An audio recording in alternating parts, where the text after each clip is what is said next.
I'd like to introduce George Ashkar, who will be kicking off this panel session. George is the Assistant Vice Chancellor and Controller for the CSU system at their system-wide Office of the Chancellor in Long Beach. George.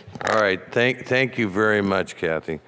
I'm here, and it's my pleasure to be here with all of you this afternoon. And it's my pleasure also to introduce this illustrious panel that we have here for this discussion on strategic and collaborative and coordinated purchasing. They've come together to recap the previous day's pre-conference workshop and discuss a draft framework that will move the three systems forward in developing and implementing a strategy of collaborative and coordinated purchasing opportunities among the California's public higher education institutions. I'd like to start by introducing the panel. First, I'd like to introduce William Cooper. In January of 2013, Bill assumed the newly created position of Associated Vice President and Chief Procurement Officer of the University of California, Office of the President, UCOB. As such, Bill is responsible for functional leadership of procurement across the entire UC system.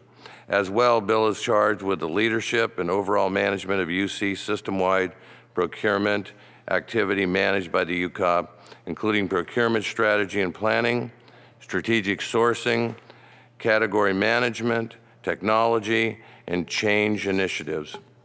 Prior to UC, Bill served as Stanford University's first Chief Procurement Officer, unifying the previously separate transaction-focused purchase and payables functions into a strategic P2P procurement organization.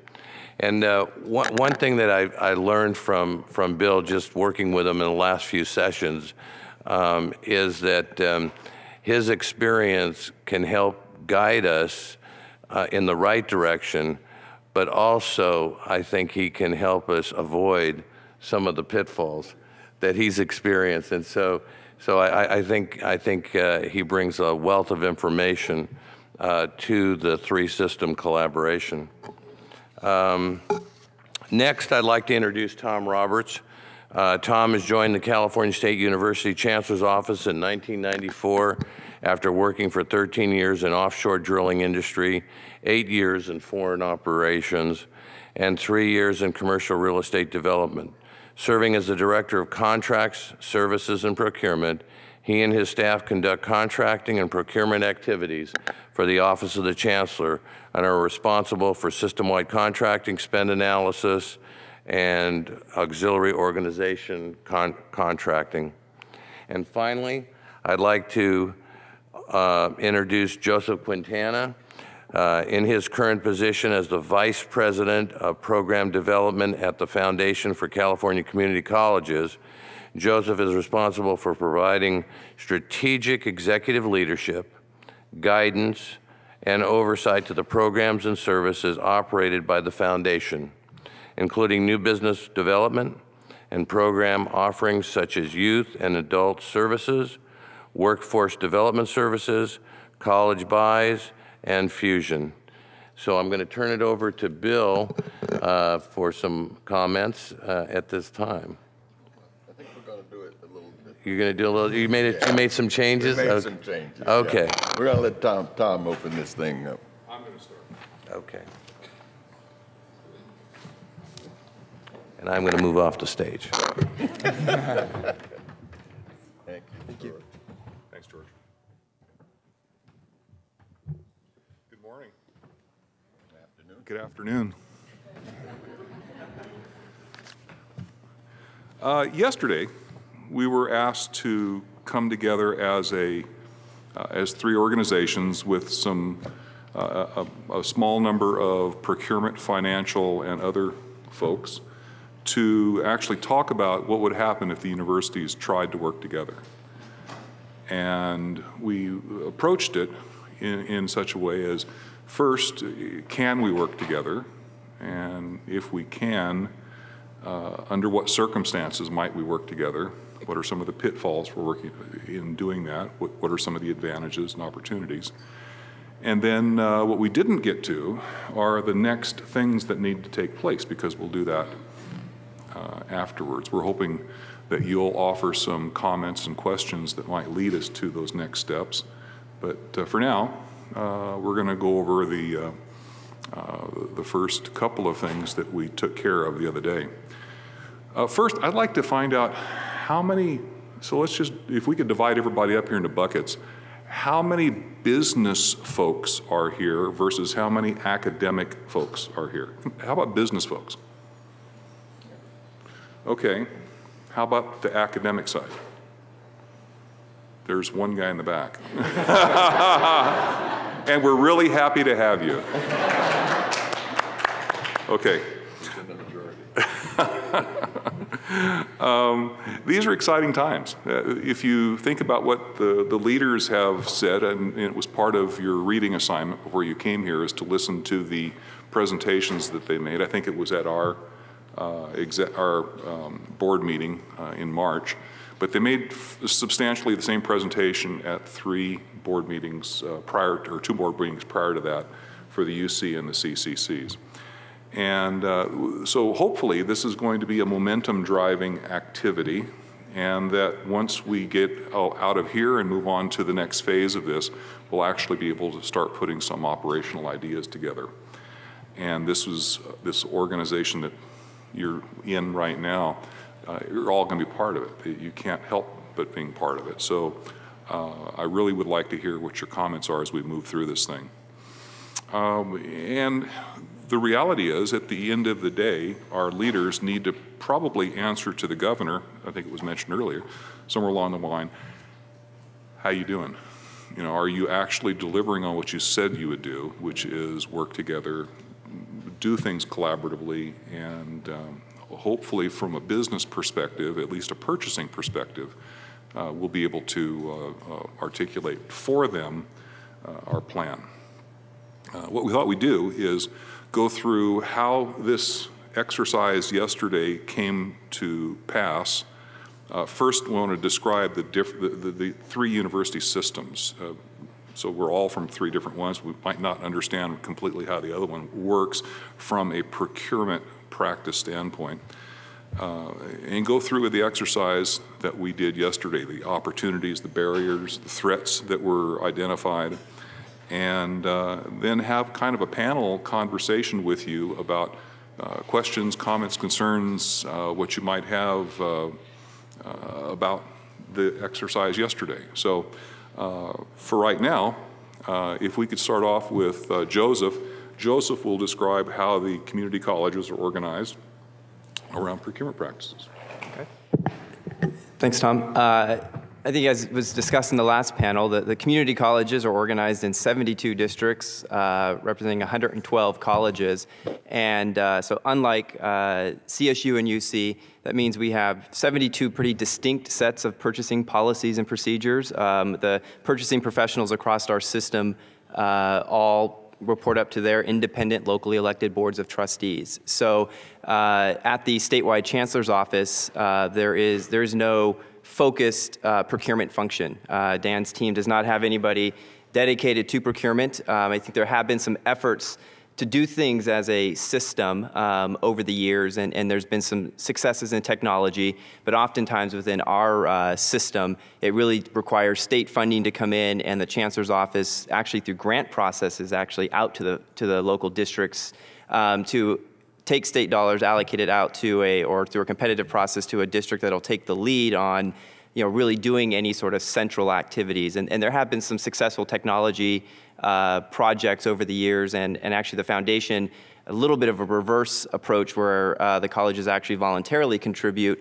The foundation has a statewide program that all the colleges participate in on our facilities side, where we actually have data that shows the condition of every single square foot of community colleges facilities across the state. That we at the foundation have 2 full-time assessors that once every 3 years walk every building on every single community college campus and update the facilities condition assessments at our campuses. And that's a program that the colleges voluntarily contribute an annual fee back up to the foundation to operate that program on their behalf.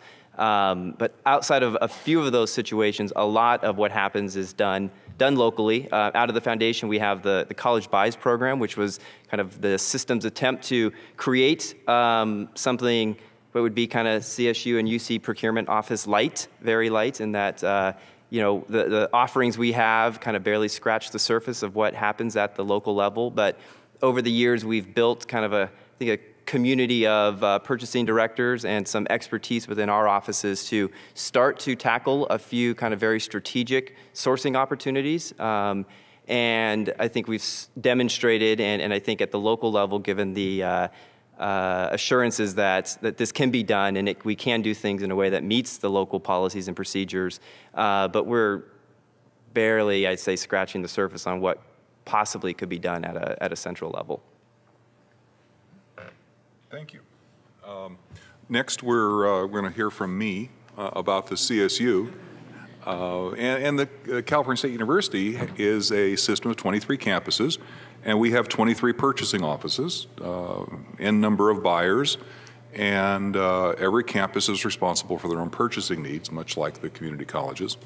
And the system is organized around a common set of policies, which is a little bit different than the community colleges, where there's a body of policy at every district level. And so there's, again, now we're starting to get into a little bit about the differences and some of the challenges. But the CSU has a system-wide purchasing activity that our office is engaged in. We have about 230 or 40 system-wide contracts. I'm really glad Eddie Choi is here. Eddie, raise your hand. Eddie's responsible for the library contracts. Eddie does library contracting for the Office of, you're in Academic Affairs, right? And so of those 230 or 40 contracts, 60 of them are library, system-wide library contracts. So we've got a commodity expert group started there, and they do a very, very good job at what they do. The rest of the contracts are divided up amongst services and goods, things like that, P-card, typical stuff. And right now, we don't have a way necessarily to deliver commodity-type contracts out. We don't have any procurement system. So campuses are starting to explore those opportunities individually where they can. And that's pretty exciting because we've never done that before. As a matter of fact, I remember that in 1996 we ran our first RFP for an e-procurement system, and we're still waiting for it. But not to be deterred. I'm serious, and I'm dead serious. Not to be deterred. There is a reason for them, and we'll hear a little bit about that from Bill in a minute. But the California State University, I think, is in a situation where we're in a real strong opportunity phase to join with the UC to do things because we are organized similarly and can actually act with them. And we've done that in the past. We've acted jointly in the past on several projects. So CSU, 23 schools and 23 great procurement directors and a wonderful staff. Bill, how about the UC? So I've got to play Moses and bring you guys to the promised land now. Okay. Earlier there was a comment about shared services, and Patrick Lenz, who has been in a couple of the systems. Well, I too have a history somewhat like that. I at one time, back in '96 to 2000, was the director of procurement in Northridge, which, after coming from Cincinnati State out here, and so I've been spending the last 23 years of my 44-year procurement career going around from one procurement university to another, transforming procurement offices, and talking about the things that we're talking about today. UC, as we said, I came to UC after leaving Stanford, but prior to Stanford, I was at the University of Missouri for 5 years as Associate Vice President and Chief Procurement Officer for that system, and prior to that, Caltech. And as I said, prior to that, I was at Northridge and Cincinnati State, and I spent some years at Revlon in the private sector and federal government. So I've just about been in every tenure there is, and there's none more difficult than higher education. And the reason being, we don't operate by mandate, folks. It's by influence. And so that's the structure that I inherited as Chief Procurement Officer. Let me make it very clear to you. They don't report directly to me. Our campus procurement directors and some of them are chief procurement officers in themselves report with a direct line to their local campus chancellor. However, there is a dotted line reporting responsibility. And what my job has been, I've been charged with really bringing together this effort we have called P200. You've heard a reference to it. And so I say that jokingly about being, Moses, but I think it is that. I think we have the answer to start with this entire discussion that we're talking about leveraging the three systems, because that's what we had to do and what we've been doing for the last 2.5 years at UC, is looking to leverage the not just the buying power, but the expertise across the system to stop operating as really not a, UC calls itself a system but I would say it's more like a loose confederacy. But, now we're starting to operate as a system. And that's our goal. And, our goal in the way that we interact with our suppliers, our goal in the way that we look at our purchasing operation.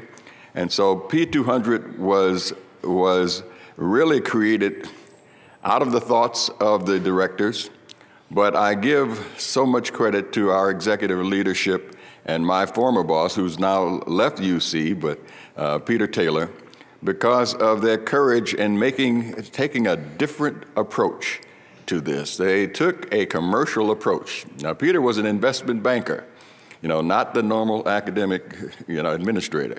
And as an investment banker, what they basically did was they said, we've got this big financial problem. We've got our budgets being reduced and sequestration coming on and all of these effects that are reducing our external funding. So what must we do? We must look for internal new revenue streams. And so that's one point I make to you all right now is this first thing you have to do is redefine what procurement's role is. And historically, procurement in higher education has been viewed as a transaction, a back office transaction processing shop.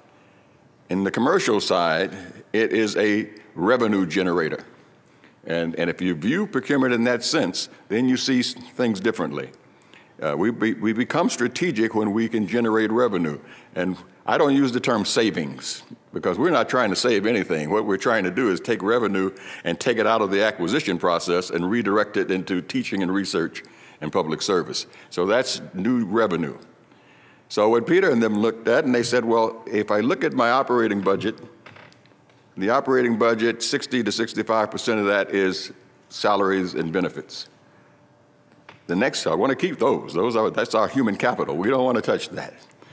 The next largest portion of the operating budget, in the case of UC, about 35%, is supplies and services. That means that's $7 billion across the UC system. Who impacts that $7 billion? It's procurement.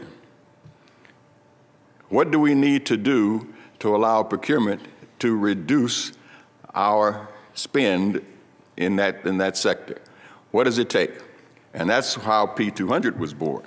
So P200 really means procurement $200 million. And our charge is to redirect $200 million annually, not one time, every year. $200 million out of the acquisition process into teaching, research, and public service. And how do we go about doing that? Well, it takes a number of things. And I wanted to say this now. It takes really, Dr. Masters earlier was talking about innovative, disruptive innovation.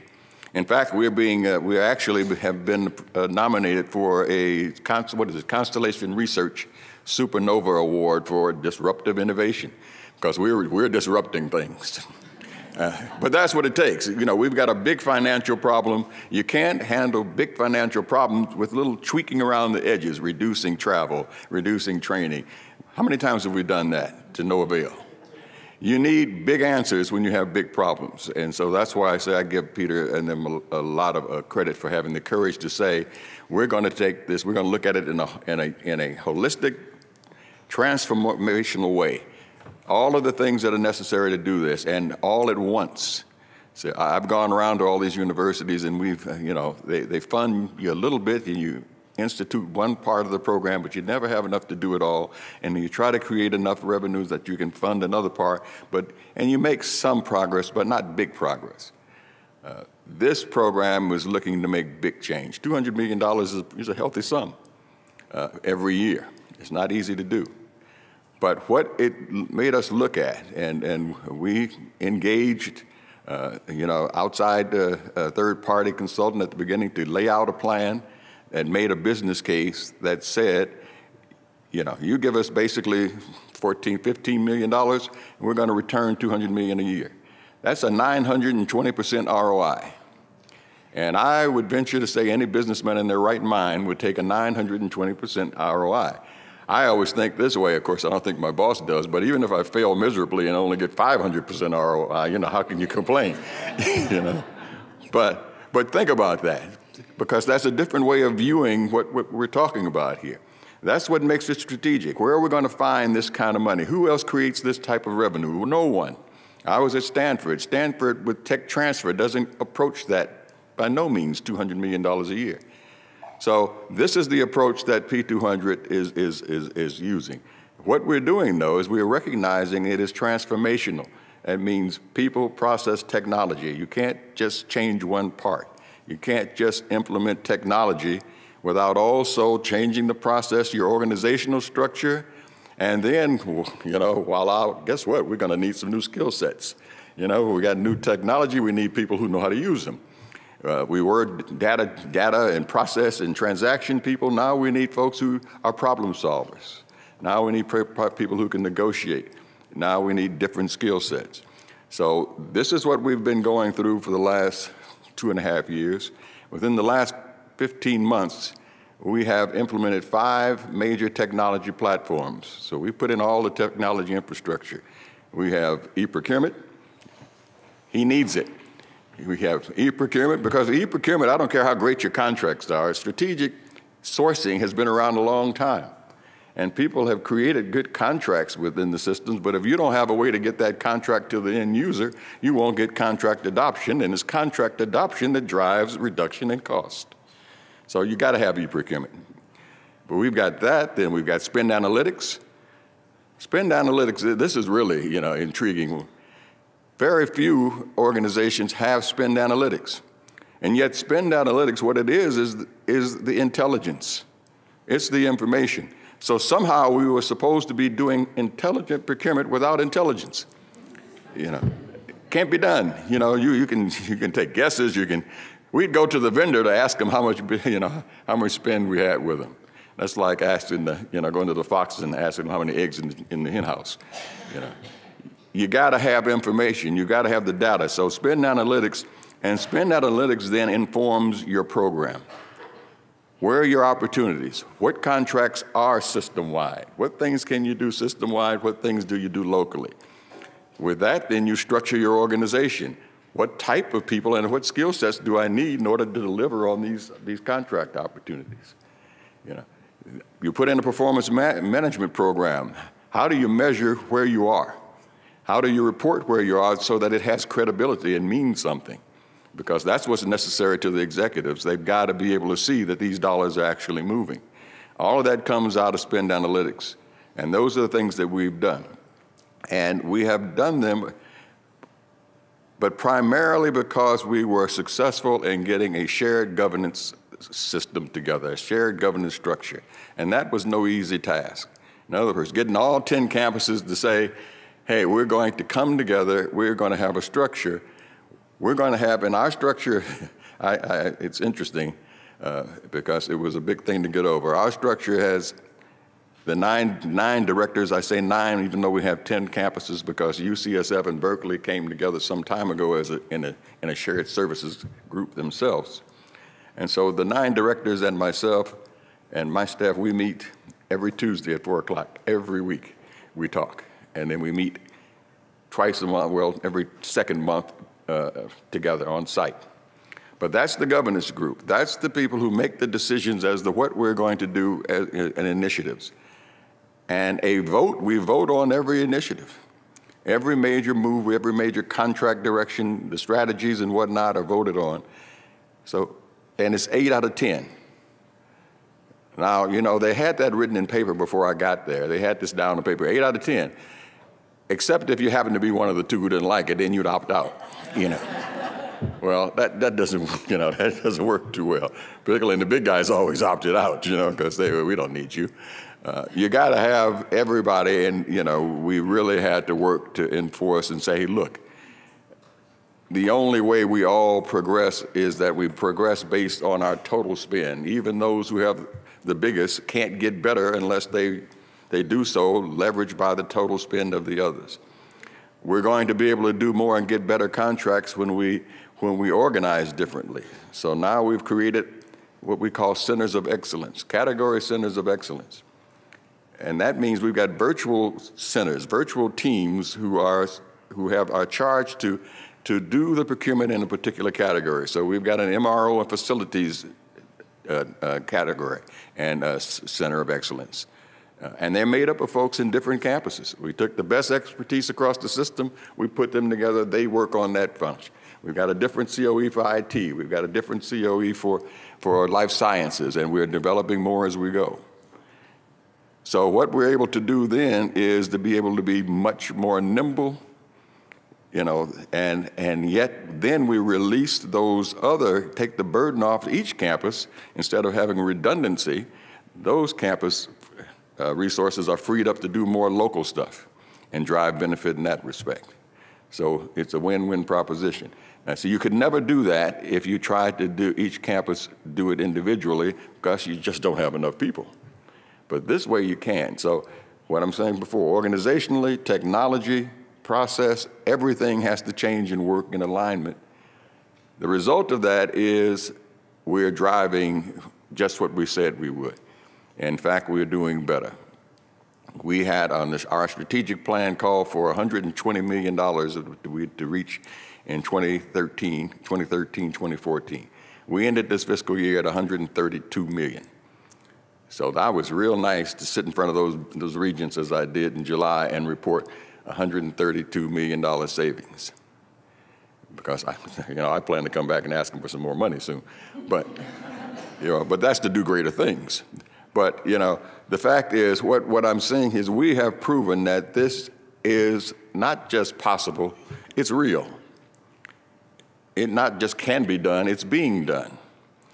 We don't need to recreate the wheel here. All we need to do is leverage what we've already started and add these guys. If we can add these guys' volume into it and what they're doing, hey, I'm selfish. I want to make some more for UC and let them benefit as well. But I think what we're talking about here is not just California in itself. I really think we're talking about the model by which higher education procurement across the country will be transformed. This is the way you have to do it. If we're going to make really, transformational change, and we must, the old ways of doing business don't work anymore. And this is one of the biggest answers that I know of. So I'm pleased and really honored and excited by the opportunity. But what we have to leave here with and make sure what we do is we take all these great ideas and it becomes operational and we start doing it. And so here's the roadmap, Tom. Well, unfortunately, yesterday we spoke about barriers, and there are some barriers to doing this. But as I went through the list of barriers, and the wall was covered with sticky pieces of paper and things like that, because everybody was actually putting out ideas individually, putting them on the board and talking about these topics, the opportunities, the barriers, and the threats. And there isn't one barrier that can't be overcome, not one. Every barrier on the list was you could deal with it. Barriers like organizational change, barriers about budget, barriers about institutional willingness. All of those things were achievable, are modifiable, if you would. The demonstrate to me, in order to get past some of the institutional issues in our organization, we have to demonstrate that there's a return on investment to the system for doing this. And at that point in time, it kind of it quells the conversation about, well, you know, it's just going to cost too much money. Realizing the system isn't rich to start with, maybe there is a loan we have to take out. Maybe the UC will loan us money so that they'll... Just because we loan the state, we're going to loan you. Yeah. Maybe they'll loan us the money to get started. But notwithstanding the money part, the reality is there is a conversation about, is it worth doing? And from an institutional standpoint, I think it's worth doing. And I really think that from a budget standpoint, we can demonstrate that there is a case to do it. From our perspective, some of our biggest nuts to deal with are the institutional willingness and the technology. We've for years worked on a common financial system and a common set of human resource systems and a common set of student systems. Like the UC, every other campus had a different system, and it was cumbersome. And so we've spent an enormous amount of time and money getting to a common financial system. That's pretty exciting. I don't know any other 23 campus system in the country that's done that. But now it's time to move on and do some refining on the ability to use that financial system and some other things to better the university and actually start driving some money back. Like Bill, I think that it's important that we not look at this stuff in the term of savings. How much money can we save on a million of these? Because if you just save money, the department that buys this probably next year is going to buy $1,050,000. It's about how much can you redirect out of the money that you spend in the following budget year, possibly. How much money can you redirect back to the mission of teaching and learning? So from that perspective, I think that there's a good, solid reason to go about doing this, and I think that there's a good, solid management case for doing it. And as soon as we can do an ROI, I'll bet there's probably even a dollar case for doing it. We talked about the willingness for change. The community colleges, holy cow, 72 districts, 72 completely different perspectives on how to run a college. I can't even imagine trying to make that change, but maybe the change is made by people visiting the district boards. Maybe we have a team of aggressive change artists that visit the district boards and try to co-opt them into making this kind of change and starting this process of collaboration across the three systems. I have no idea. But the barriers are not insurmountable. We can do all of this stuff that we need to do. We just have to demonstrate the business case for doing it. Okay? And so there's some threats. External threats, actually, internal threats. Looking at the day where there were 35 individuals that spent 5 hours yesterday going through a pretty robust agenda and kind of progressive exercises and barriers and opportunities and I think some of the barriers are probably our biggest threats. I mean, your biggest threat overall is status quo, right? It's we all walk away from here and we go back to our real jobs. So the biggest kind of extension of that, the biggest threat is that there's not the committed resources to actually make this happen across the three segments. It does take commitment and time and the ability to commit that time to an effort like this to actually see the change. And I think that was a common theme of yesterday was that we needed to get all the ideas out on the table and then kind of come back with a plan that could go to the different leaders to say, this is what we can do, this is what it's going to take to do it, and we can't do it without some additional support. There is going to be cases where there needs to be the resources to make this happen. And outside of that, we looked at other things that, kind of themes that bubbled up yesterday. because we did a think big exercise. Let's take all the barriers out. Let's take all the threats out. What would this 3-segment partnership look like? What could it be? What would it take to get something like that going? And I think that the efforts were really to kind of end the day on a positive note, and hear from folks that are in the field and really know more so than the three of us were on calls for the past 3 months.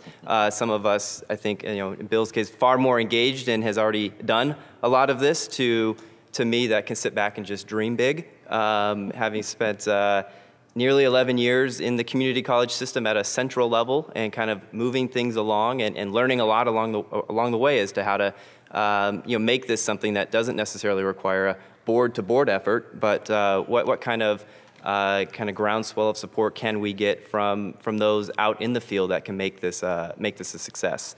But a couple other things I want to mention are kind of the themes that we walked away with yesterday that might open kind of the floor for dialogue. Did we miss anything, or is there anything else we would want to consider?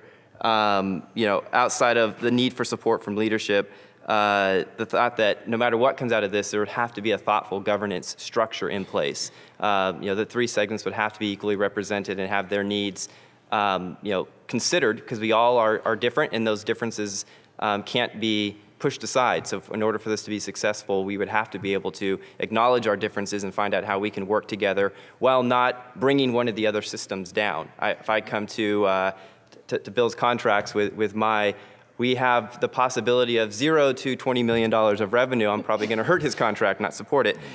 So we have to recognize that and find a way to combat that. And then additionally, I think the other thing was just the need for, and it came up in the last panel, kind of regular communication, telling our successes, having clear, consistent, honest feedback communication amongst the 3 segments and those that are part of the group. Great. Well, that was the end of the day yesterday. We didn't take it any further. We didn't come up to an understanding of what the next steps will be. Likely the next steps will be to try to figure out how to actually form this organizational structure. And I presume that Mike has some ideas on, and Kathy has some ideas on how to bring these 3 monolith organizations together. But anyway, the point is, I think the next organizational meeting will be to try to figure out how to work together, how to actually pull this thing off, and then identify very specifically some of the needs of all the 3 institutions to play in this pool. We all have needs. We all have our shortcomings, although Bill's shortcomings are, if he has any, are much larger than ours. Yes. But anyway, the point is, though, that I think the next step will be some form of an organizational meeting. And that's really kind of where we left it yesterday. Any other comments? I think we need to highlight the opportunities here, though. There are barriers, there are threats, but we've got 3 new presidents who are actually talking together, and they've gone around and they've made commitments and they've made statements. And once you go on record for something, now you got to back it up. And so as they look for opportunities, I've always tried to look for opportunities when my boss is saying they're on record for doing something. Now, how can I align myself with that and make that happen? And, as they're searching for opportunities, I think we are in a wonderful position to say, given these resources, lay out a plan that says, if we had this, this, and this, we would be able to return this in dollars. That make such a compelling business case that is undeniable. And so rather than have them search out, rather than having the state, and the state's out here with the legislatures trying to propose all types of things, they're going to force us to, we make sure all 3 systems work together. They actually have a proposition out now to say all 3 systems have to work together, and you can't buy anything unless you show us that you competed all 3 systems have done it. This type of stuff just doesn't work. But the way you offset that is have your own plan. And so I feel we have an opportunity to bring a plan that really serves the strategic missions of the university. Procurement is not about, we don't spend the money. we create the opportunity. Strategic sourcing is about freeing money up to be spent on the core missions. And I think that's a message that's been missing. And so if we look at our operations as such, where else, and in their list of priorities, we had someone mention yesterday about the list of priorities and your fighting of the priorities. Well, I would say, well, what other priority can make you money? And that's how you measure which one you invest in, which can give you a return that you can then take that money and apply it to the priorities you have. And so this is a great opportunity. We just have to take advantage of it, and we have to be aggressive with it and come out with a plan that they can't help but say yes to. And I think we've gone a long way in the UC in starting this. We've got a lot of work to do yet, but we know we've got a program that works, and that's a good place to start. So with that, any questions?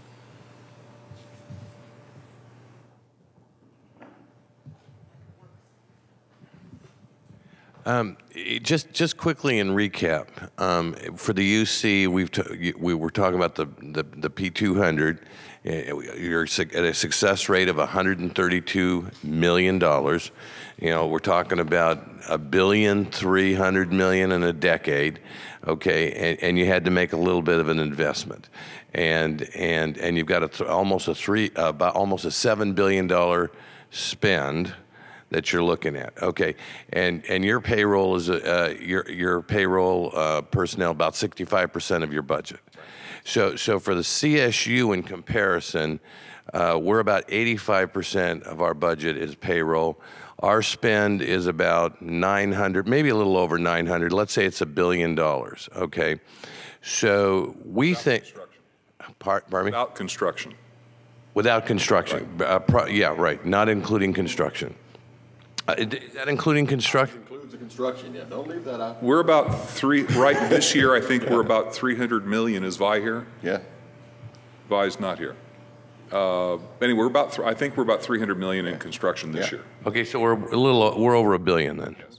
Okay, so we think we're leaving, I don't know, 25 to 50 million on the table every year, and it could be more. It could be more.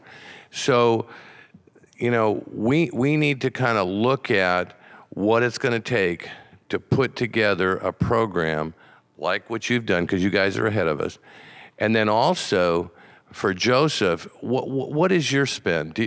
Not to put you on the spot, but do you know what your spend is for the 72 districts? How wildly do you want me to guess?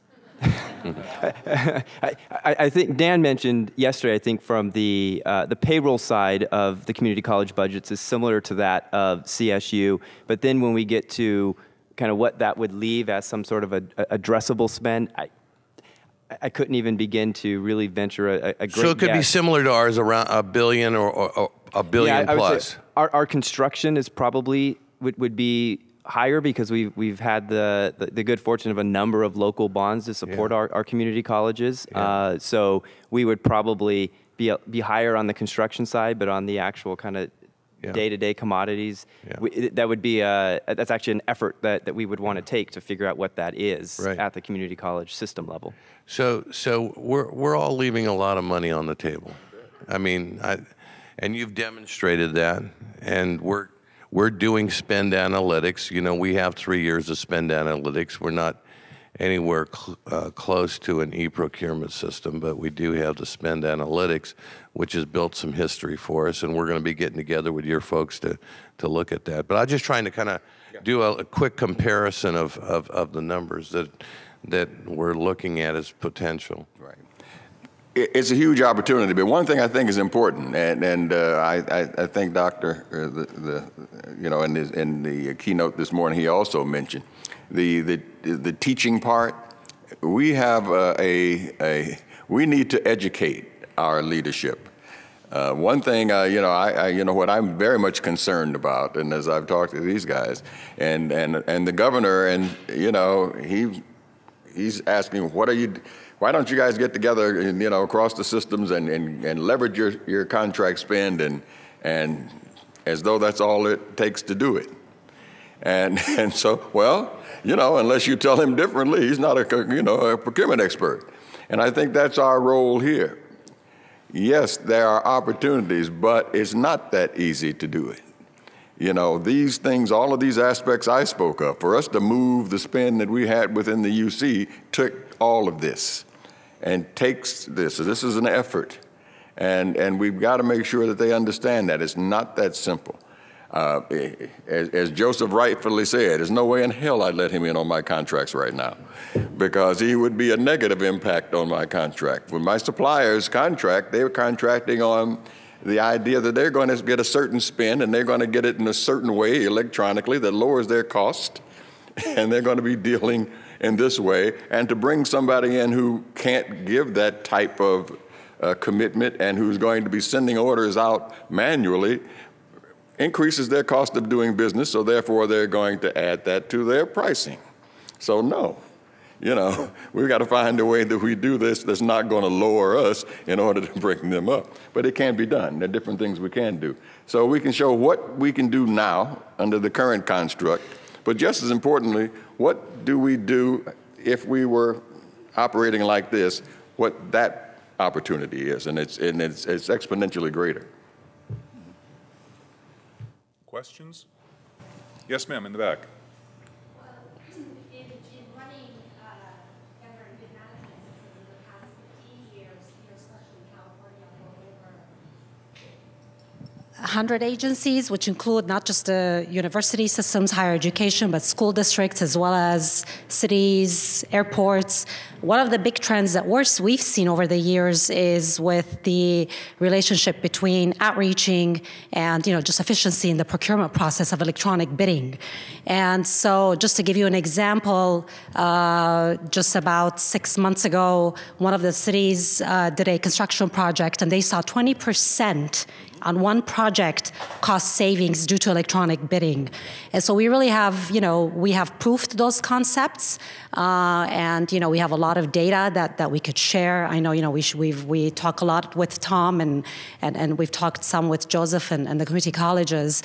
But, you know, definitely providing efficiency in the procurement while outreaching, making it very easy for people to do business with your organization, definitely there's a direct relationship in reducing costs. So that's something that you should definitely take a look at.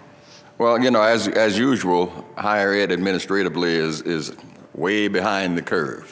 Commercial business have been doing this for years. You know, reverse auctions. Has anybody ever heard that concept before?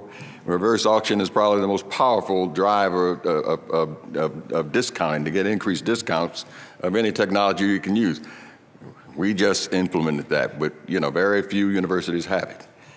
But these are the ways that these businesses, you know, this is the way they do business with their other partners every day. And so then when, you know, they want to do business with us, we're in this antiquated mode. They've got to readjust their prices and everything else because we do it in old ways. So we've got to get up to date. What we're talking about, this is not new. It's new to us, but, you know, it's not new to business. It's not new to supply chain and procurement. So we've just got to catch up. And then there's great, you know, great savings to be had, or great, you know, savings can be redirected, yes.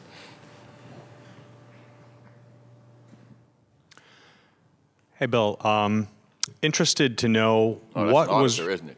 I'm sorry? Is that an auditor back there? Yeah. No. Okay, no, okay. He's the auditor. He's the auditor, okay. What you talked about, as you said, is transformational change. And I think we all know that that requires a significant amount of change management, and even more importantly, strong buy-in from leadership. And I think it would be interesting to hear from you what you had to do as an organization, as a system, to first get that buy-in and get that leadership support, and how did that then get translated down? Well, I think, as we said, the genesis of this whole program, the Working Smarter initiative, actually, which Kathy was director, which is the $500 million, $500 million commitment that UC made to to redirect cost out of administrative functions into the core missions. P200 is a $200 million portion of that. But that was the strategic initiative, and really an answer to the governor saying, hey, you know, you keep coming every year cutting $500 million out of our budget. Then they're saying, well, what can we do to keep from cutting? We make a commitment to save $500 million. And that we have to do, folks. I think, you know, as we think one of the threats of inaction and not doing this is, hey, we're going to see some more cuts. We have to do things. We cannot, that man keeps asking us about what we're doing between the systems. Someday the questions stop, you know, if you don't have something to offer. And when that happens, I wouldn't want to guess that we're going to have a positive end. We've got to show that we're doing something. But that's what was the genesis of this. It was an answer to a specific financial issue. It came from the top. This is a program that is blessed by the regents, reported through the president, and executed by the executive vice president through procurement. We carry it out. See, it's not a procurement program. We're not, you know, if you try to make this a procurement program, you fail. This is a strategic initiative of the university that procurement is charged with carrying out. And that's a really important thing to understand. And that's why I keep making this link between what's the purpose? Why are we doing this? So when we're out here with change management, my conversations with people on the campus, if I don't explain to them the why, then they don't care about the hows, right? They need to know why. Why should they do this? Why should they care about this? Why procurement? You know, I'm thinking they think of procurement as the transaction, folks. I'm saying, no, that's not what we are. We're people who are going to give you money. Oh, you are. You know, now they're more interested. And change management is the whole challenge. I mean, there's a lot of technologies that work, but how do you get people to get on board? And you've got to have that consistent, concise message. They've got to be able to see what the value is in it for them. I think if you ever work with the balanced scorecard, any of you as a management, the balanced scorecard is a tool that says you apply different motivations, and there are different critical success factors with different portions of your stakeholder group. And you know, we deal with all kind of different people. If I come into that PI in that lab and just talk about ROI, that won't go very far. But if I can talk to him about how if I reduce this cost on this material, we're going to free up enough money that you can hire another lab assistant, or it's going to expand your research, it's going to offset sequestration, now I've got his attention. So change management comes with messaging and targeted messaging in the way that meets the right, you know, that perspective of the individuals and the audience you're talking to. When I talk to my bosses, I talk about ROI. When I sit before the regents, we talk about money. But, you know, in each area, if you talk to the administrative group, you got to make sure they're not so scared that technology is going to replace them that they become barriers to what you're trying to do. So understand your audience, make sure your message is targeted, and report and show, you know, and then it starts proving itself. You know, I think that's the important thing. As we've done, we've got over that first hurdle this first year. We've created some credibility, and now the program, you know, when you start winning, it's amazing how people want to join winners. They weren't so apt to do that last year, but this year everybody, oh, isn't that wonderful? You know, so we're getting there. But you're right, yeah, but it must start from the top. It can't start and push it up. It's got to be viewed as, you know, something, and I believe it is. I believe this is essential to the financial health of UC. Anything that can bring $200 million or more a year to a system that is, you know, that's a lot of money. That pays for a lot of salaries. That may stop some tuition increases. That is essential. You can't. That's no little bit of funds. And if you can do that, then that makes you strategic, and that makes it very important. Bill, I don't know how much it costs to educate a student in the UC, but I imagine it's $15,000, $20,000 a year or something like that. So I did a quick calculation. Anybody can do this. $130 million divided by $20,000. That's about 6,500 students that you get to educate every year fresh. I mean, that's another way of looking at this much money that's that's coming to you in revenue. Right. That's that's significant. And quiet as kept, I think we can do more. I'm not signing up for that, but I think we can, yeah. You had mentioned that part of the savings included construction, and I just wondered what that looked like. Does that include, for example, materials or agreements with specific contractors and subcontractors? Yeah, it includes everything. And construction, we're just breaking into that. That's what we call a non-traditional category. Heretofore, that's been non-addressable spend. See, this is how you define, some people think of purchasing.